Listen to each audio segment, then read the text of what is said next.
So, I ended my last video by saying, I might use this shuttle in another video. Maybe subscribe. I thought I would do an interesting video today. A video about it's delicious, it's nutritious, it's pumpkin spice spam.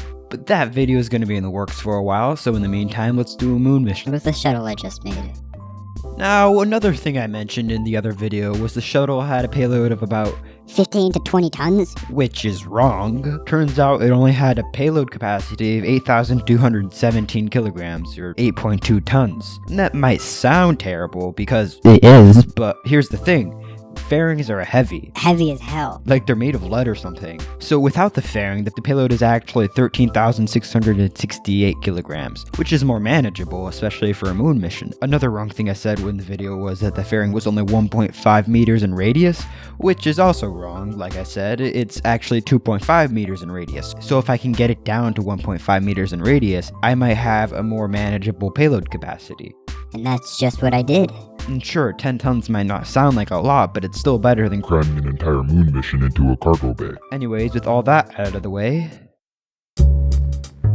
so I decided to start the lander build with just 2 seats placed symmetrically around the fuel tank, and sort of built a structure from there, then placed some panels on the side. I added some fuel tanks to the side, made them squarish and aerodynamic, I guess. Then I added on 2 engines and a base to the lander. I textured some of the tanks, gave it a nice paint job, some shiny textures up top, and for some reason it kind of reminded me of one of those mech robots. I don't know what you call them, but I'll put a picture up on screen. Then I changed the engine to a pressure-fed hydrolox, which is not something I think I've done since the engine update, because it's really only useful for tiny probe, which is why you never really use hydrolox with it, but I needed the lightweight engines. Because the engines are hydrolox, I had to keep adding on more tanks Until it weighed more than a Tesla semi. And had less thrust than a Coke with Mentos. Basically, it Did not land. the weight of the lander was getting out of the hand. Like one of the larger tanks weighed 90 kilograms and only had 40 kilograms of fuel, which is a ton of dry mass. So I decided to Make the switch. over to Methalox. It was actually significantly more efficient than Hydrolox because I didn't need the massive tanks to hold all the Hydrolox. In fact, it didn't even need the detachable fuel tanks on the side. So I removed the Visi script that I made for it. It's a win-win. I even added a little baby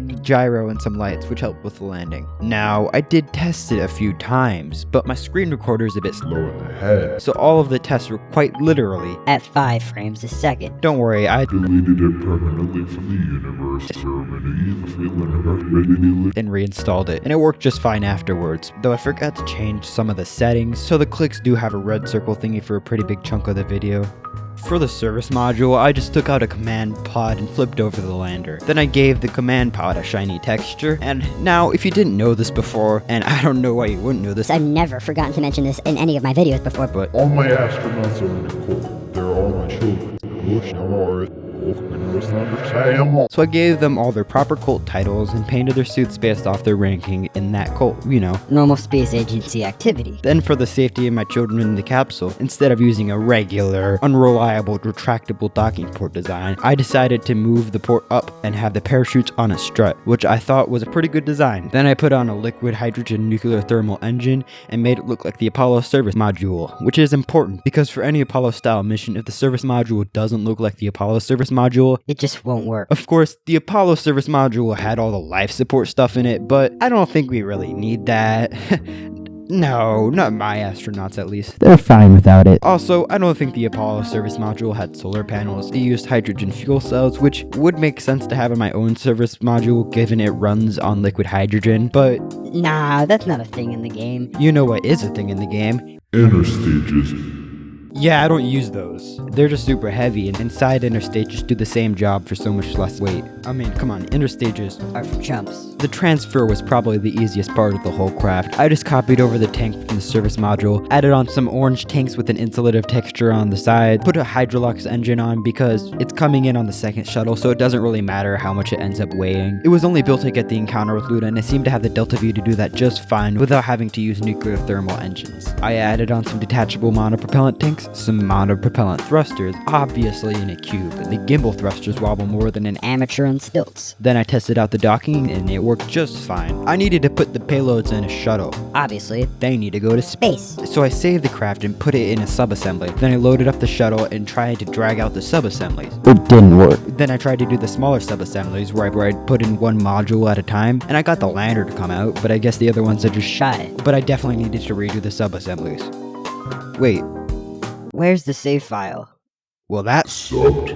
But needless to say, I rebuilt it, and it's pretty boring because it's the same design I built before, but maybe slightly faster. I did give the astronauts 3 Brand new cult titles that look there. though, and painted their suits based off of their rankings again. So my fix was for me to bring in the shuttle this time through the sub-assemblies. I know, very innovative. It sounds like it should have worked, right? Gee, it's almost as if I'm foreshadowing something. And sure, the astronauts are standing in their seats and they don't have any names, but you know what? It's working better than before. Or so I thought. I pulled the shuttle out of the craft and it was showing all the parts disconnected, and the ground of the designer wasn't moving. But you know, as long as it works, I don't care how many yellow nodes there are. I couldn't connect anything to it though, so that's Kinda useless. yeah, I don't think that's supposed to happen. So I didn't want to rebuild a third time. That's sort of a given. So I thought, you know, might as well just copy the text from the craft file over. But halfway through selecting all the parts I wanted, I realized that the parts IDs wouldn't change. and loading it would probably Break the craft. I wanted to say I didn't give up at this point, but I think you know that isn't the truth. I waited about a day before coming back to just rebuild it. At this point, it was getting a little ritualistic and I knew it wouldn't work. Little did I know, I was right. Pumpkin spice spam is a real thing. Just look it up. Anyways, I gave the astronauts my new personal favorite set of names out of all of the names, and managed to actually make it work this time. And instead of Spoiling the entire mission. I'm just gonna show you the two shuttles next to each other in the designer. Anyways, I promise that video this time is really good. At least I like how it turned out. So, Let the cinematics begin.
So, after all that, you're probably wondering how the shuttles were able to meet up on the runway. I mean, isn't the whole point of a shuttle To reuse it and make it more affordable? Well, yeah, and that's what I did. The shuttles on the runway were just hallucinations brought on by... Space sickness. With that out of the way, let's get into the cost of this whole ordeal. The net cost of the mission, as in what it says in the designer, is about $53.4 million, but No one's actually paying that. since a shuttle without fuel or side tanks costs about $14 million in the designer, assuming we have SpaceX-style refurbishment, that can be subtracted from the net price to get a price of about $25.4 million. Elon Musk would be disappointed. That's not that cheap of a cost. Then I realized that the 3 astronauts add up to $18 million, which I guess is Jundry's way of making it important to get the astronauts home. And I don't mean to spoil the rest of the video, but That can be subtracted from the cost. after subtracting that, it gets down to about 7.4 million for the entire mission. That means the launch cost of the 2 shuttles alone is 1.6 million, about 800k per shuttle, and about $94.12 per kilo. And it puts the moon mission hardware at about 5.8 million.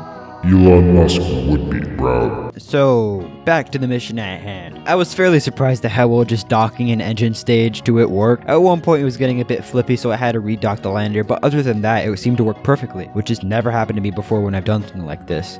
Anyway, skipping over to lunar orbit, I got my children into the lander, and I'm sorry I'm only allowed to visit on the weekends. Today's Tuesday. And you're staying in the pod. The keen-eyed among you probably noticed that I only changed the part name of the astronauts and not the actual name of the person, so all the astronauts are actually named. America colon. So I'm just gonna go along with that and officially declare that. The name of my cult is America colon. No crime is it?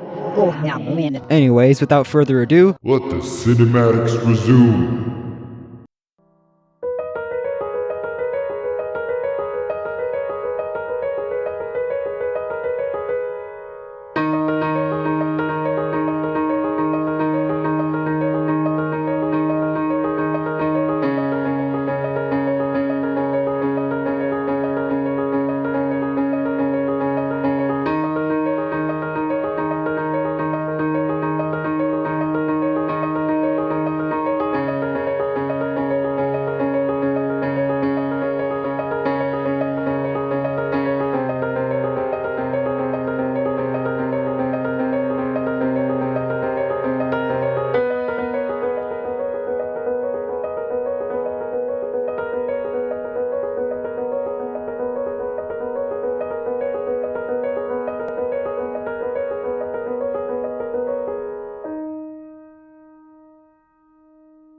Ha! You probably thought that just because there was a dramatic music playing in the background that I was gonna stick the landing. Nope.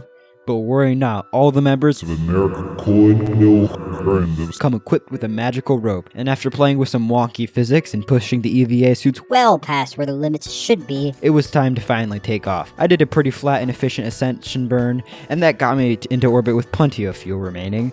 I decided against loading the lander with monopropellant and docking it to the service module because I could just have the astronauts do it themselves. From here on out, it was pretty basic in regular flight, so I'm just going to show you the highlight reel while I talk over it. Now, I know some of you already know this, and if you do, sorry. I guess. But I decided to make the command module shiny because apparently at higher velocities, most of the heat actually comes from radiation from the Ionizing. gases. I'm not at all qualified to explain it, but Scott Manley is, and he has a pretty good video on it. Anyways, I took that basic principle and went Way. overboard with it. And everything's mere now.